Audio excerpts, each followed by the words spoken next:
Different bosses have different motivational tactics. The new boss of the federal government says his 2 million civilian employees, including 40,000 people in Colorado, need to come back to work in person, work harder, and be loyal, or get out. Federal employees are now deciding what to do with President Trump's ultimatum and loyalty test. Our Marshall Zellinger talked with a couple of federal employees who seem less than motivated. An email with the subject line, "Fork in the Road," gives off poetic Robert Frost vibes. But after reading it, the email received by 40,000 federal employees in Colorado seems kind of frosty. It was just a stomach drop feeling, where you're like, all right, so do I have a job tomorrow? You can imagine why federal employees, like the one you just heard, do not want to be identified. Federal workers just received an email to commit to return to the office, among other expectations, or resign, and accept a deferred resignation effective in September. Many federal workers, like the next voice you're about to hear, are still remote, and some were hired for remote work. Because we are a remote team, I have a coworker who's in Hawaii, one in Oklahoma, one in Florida.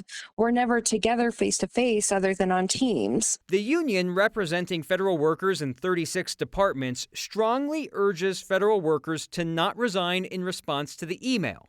The email itself came from an unusual email address, hr@opm.gov.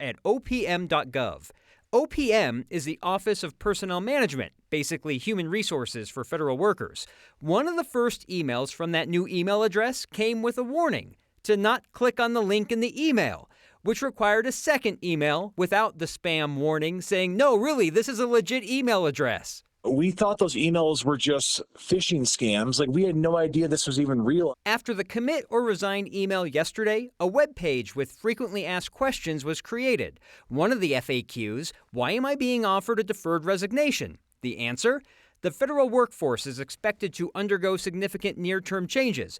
You may wish to depart on terms that provide you with sufficient time and economic security. Now we don't know if there'll be loyalty tests, if we're going to have to basically bow down and say, okay, yes, we will pledge allegiance to every single thing that the president's doing, or our jobs are gone.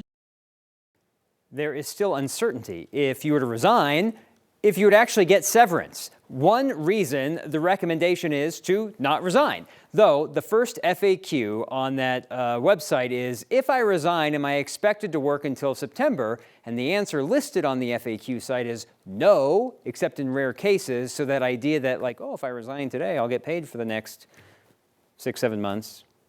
Sounds nice. Actually, you got to notify people somehow. But this mass email thing is wild, right? If we got emailed from the head of our company saying, if you want to quit, even if you wanted to go all Johnny Paycheck and say, take this job and shove it, I don't know that I would have the cojones to reply, resign to an email and be like, bloop. Particularly when the first email from that email address was a spam, hey, this came from outside the organization, and also that this happened at Twitter 3 years ago. This is the same format, fork in the road, that Elon Musk sent to Twitter employees when he bought Twitter, and it's wait, people have been through this before. We saw how that worked out, so yeah, there's caution here. I'm waiting to hear back from employment attorneys who are well-versed in kind of federal employment to find out what the best practice for the 40,000 Colorado employees that may be 7-month paid vacation while I find another job, that could work. 40,000 people in Colorado, there was somebody last night who turned their caps lock on, wrote resign, hit the button, and was like, honey, I did it. I'm out. That's it. No regret. Find that person, Marshall. Find that person. Thank you.